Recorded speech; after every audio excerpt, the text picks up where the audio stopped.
ನಮ್ಮ ಜನ IPL ಅಲ್ಲಿ ತುಂಬ ಮುಳುಗೋಗಿದ್ದೀರಾ ಅಂತ ಗೊತ್ತು. ಆದರೆ ಈ ಒಂದು ಸ್ಕ್ಯಾಮ್ ಬಗ್ಗೆ ಇವಾಗ ತಿಳ್ಕೊಂಡಿಲ್ಲ ಅಂತ ಹೇಳಿದ್ರೆ ಆಮೇಲೆ ಪಶ್ಚಾತ್ತಾಪ ಪಡಬೇಕಾಗತ್ತೆ. ಏಪ್ರಿಲ್ 16ನೇ ತಾರೀಕಿಂದ ನಮ್ಮ ಕರ್ನಾಟಕದಲ್ಲಿ ಸೆನ್ಸಸ್ ಡೇಟಾ ಕಲೆಕ್ಟ್ ಮಾಡೋದಕ್ಕೆ ಮನೆ ಮನೆಗೆ ಈ ಗೌರ್ಮೆಂಟಿಂದ ಅಫಿಷಿಯಲ್ಸ್ ಬರ್ತಾರೆ.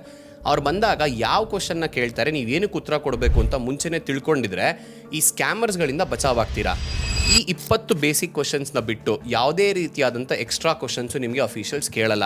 ಇನ್ ಕೇಸ್ ಯಾರಾದರೂ ಬಂದು ನಾವು ಗೌರ್ಮೆಂಟ್ ಅಫಿಷಿಯಲ್ಸ್ ಅವರು ಸೆನ್ಸಸ್ ಡೇಟಾ ಕಲೆಕ್ಟ್ ಮಾಡ್ತಾ ಇದ್ದೀವಿ, ನಿಮ್ಮ ಫೋನ್ ನಂಬರ್ ಕೊಡಿ, ನಿಮ್ಮ ಆಧಾರ್ ನಂಬರ್ ಕೊಡಿ, ನಿಮ್ಮ ಪ್ಯಾನ್ ಕಾಪಿ ಕೊಡಿ, ನಿಮ್ಮದೊಂದು ಫೋಟೋ ಕೊಡಿ, ಅಥವಾ ಈ ಲಿಂಕ್ನ ಕ್ಲಿಕ್ ಮಾಡಿ ನಿಮ್ಮ ಫೋನ್ಗೊಂದು OTP ಬರುತ್ತೆ, ಆ OTPನ ಶೇರ್ ಮಾಡಿ ಅಂತ ಹೇಳಿದ್ರೆ ಫಸ್ಟು 112 ಫೋನ್ ಮಾಡಿ ಪೊಲೀಸಿಗೆ ಹಿಡ್ಕೊಡಿ. ಇವರೆಲ್ಲ ಸ್ಕ್ಯಾಮರ್ಸು. ನೆನಪಿರಲಿ, ಈ ಥರ ಯಾವುದಾದ್ರು ಲಿಂಕ್ ಮೇಲೆ ಕ್ಲಿಕ್ ಮಾಡಿದ್ರೆ ಅಥವಾ OTP ಶೇರ್ ಮಾಡಿದ್ರೆ ನಿಮ್ಮ ಫೋನ್ ಆಕ್ಸೆಸ್ ಅವ್ರಿಗೆ ಹೋಗುತ್ತೆ, ಆಮೇಲೆ ನಿಮ್ಮ ಬ್ಯಾಂಕ್ ಅಕೌಂಟ್ ಖಾಲಿ ಆಗೋ ಸಂಭವ ಇರುತ್ತೆ. ಈ ಒಂದು 20 ಕ್ವಶನ್ಸ್ನ ಬಿಟ್ಟು ಯಾವುದೇ ರೀತಿಯಾದಂಥ ಬೇರೆ ಇನ್ಫಾರ್ಮೇಷನ್ಸು, ನಿಮ್ಮ ಫೋನ್ ನಂಬರ್ನ ಬರೀ ಸೆನ್ಸಸ್ ಡೇಟಾ ಕಲೆಕ್ಷನ್ ಮಟ್ಟಿಗೆ ಕೇಳ್ಬೋದು ಬಿಟ್ಟರೆ OTP ಬರುತ್ತೆ, ಲಿಂಕ್ ಕ್ಲಿಕ್ ಮಾಡಿ, ಆಧಾರ್ ನಂಬರು, ಪ್ಯಾನ್ ನಂಬರು ಯಾವುದೊಂದೂ ಕೇಳಲ್ಲ. ಈ ರೀಲ್ನ ಫಸ್ಟು ನಿಮ್ಮ ಫ್ರೆಂಡ್ಸ್, ಫ್ಯಾಮಿಲಿ, ಎಸ್ಪೆಷಲಿ ವಯಸ್ಸಾಗಿರೋಂಥವ್ರಿಗೆ ಶೇರ್ ಮಾಡಿ. ಮನೇಲಿ ತಂದೆ ತಾಯಿ ಮಾತ್ರ ಇದ್ದರೆ ಅಂಥವ್ರನ್ನೇ ಈ ಸ್ಕ್ಯಾಮರ್ಸು ಟಾರ್ಗೆಟ್ ಮಾಡೋದು. ಈ ಥರ ಯಾರಾದರೂ ನಿಮಗೆ ಅನುಮಾನಾಸ್ಪದವಾಗಿ ಈ ಥರ ಡೀಟೇಲ್ಸ್ ಕೇಳ್ತಿದ್ರೆ, ಡಾಕ್ಯುಮೆಂಟ್ಸ್ ಕೇಳ್ತಿದ್ರೆ ಫಸ್ಟು ಅವ್ರನ್ನ 112 ಕಾಲ್ ಮಾಡಿ ಪೊಲೀಸ್ಗೆ ಹಿಡ್ಕೊಡಿ.